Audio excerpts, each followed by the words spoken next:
বিএনপির ভারপ্রাপ্ত চেয়ারম্যান তারেক রহমানের সভাপতিত্বে জরুরি বৈঠকে বসেছে দলটির সর্বোচ্চ নীতি নির্ধারণী ফোরাম স্থায়ী কমিটি। রাত 9:30টায় গুলশানে বিএনপি চেয়ারপারসনের রাজনৈতিক কার্যালয়ে বৈঠকটি শুরু হয়। তারেক রহমান ছাড়াও বৈঠকে উপস্থিত আছেন বিএনপির মহাসচিব মির্জা ফখরুল ইসলাম আলমগীর সহ অন্য শীর্ষ নেতারা। বৈঠকে দলের শীর্ষে পদে তারেক রহমানের দায়িত্ব গ্রহণের বিষয়ে আলোচনা হতে পারে বলে জানিয়েছে দলটি। গত 30 ডিসেম্বর বেগম খালেদা জিয়ার মৃত্যুতে এই পদটি শূন্য হয়।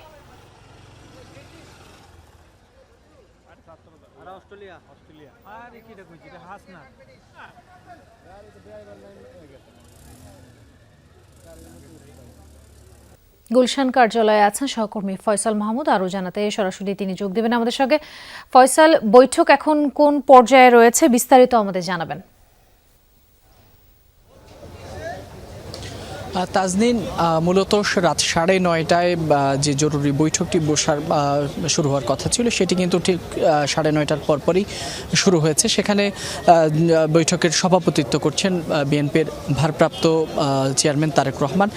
তার সভাপতিত্বেই মূলত আজকের যে স্থায়ী কমিটির বৈঠক সেটি শুরু হয়েছে এবং সেখানে উপস্থিত রয়েছেন বিএনপির মহাসচিব মির্জা ফখরুল ইসলাম আলমগীর সহ দলের শীর্ষ যে নেতৃবৃন্দ রয়েছেন, অর্থাৎ স্থায়ী কমিটির যে সকল সদস্য রয়েছেন তারা প্রত্যেকেই কিন্তু এই মিটিংয়ে তারা উপস্থিত হয়েছেন। মূলত আজকের এই যে স্থায়ী কমিটির বৈঠক সেটি কিন্তু আসলে সেভাবে শিডিউলে ছিল না।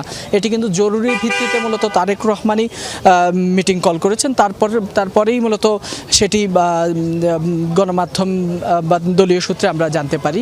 মূলত আজকের এই মিটিংটিতে যেমনটি ধারণা করা হচ্ছে যে তারেক রহমান জানেন যে বিএনপি চেয়ারপারসন বেগম খালেদা জিয়া গত 30 ডিসেম্বর মৃত্যুবরণ করার পরপরই মূলত বিএনপির যে চেয়ারপারসনের পদটি সেটি কিন্তু শূন্য হয়।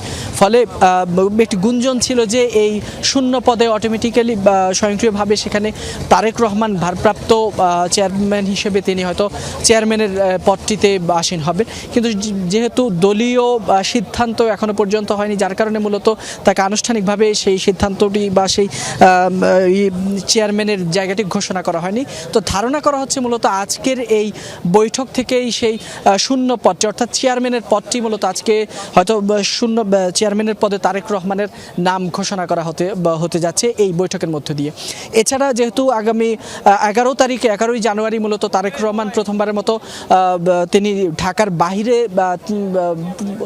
যাওয়ার কথা রয়েছে। ফলে সেই জায়গা থেকে তিনি ঢাকার বাইরে যাওয়ার পর যে তার যে বগুড়া সহ 9টি জেলায় তার সফর করার কথা রয়েছে, সেখানে দেশের গণ্যমান্য ব্যক্তিবর্গের পাশাপাশি জুলাই গণ অভ্যুত্থানে নিহত শহীদদের প্রতি শ্রদ্ধা জানানোর তার যে কর্মসূচিটি রয়েছে সেটিতে তিনি যখন যাবেন সেই সময়কার রাজনৈতিক যে কার্যক্রম, দলীয় যে কার্যক্রম সেগুলো হয়তো কিভাবে পরিচালিত হবে সেই সব বিষয়ে হয়তো আজকের এই বৈঠকে হয়তো আলোচনা হবে।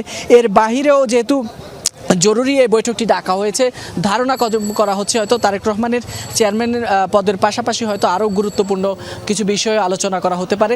সেটি হয়তো বৈঠকের পরবর্তীতে তাদের আনুষ্ঠানিক ব্রিফিংয়ের মাধ্যমে আমরা জানতে পারবো। তো এই ছিল এখান থেকে।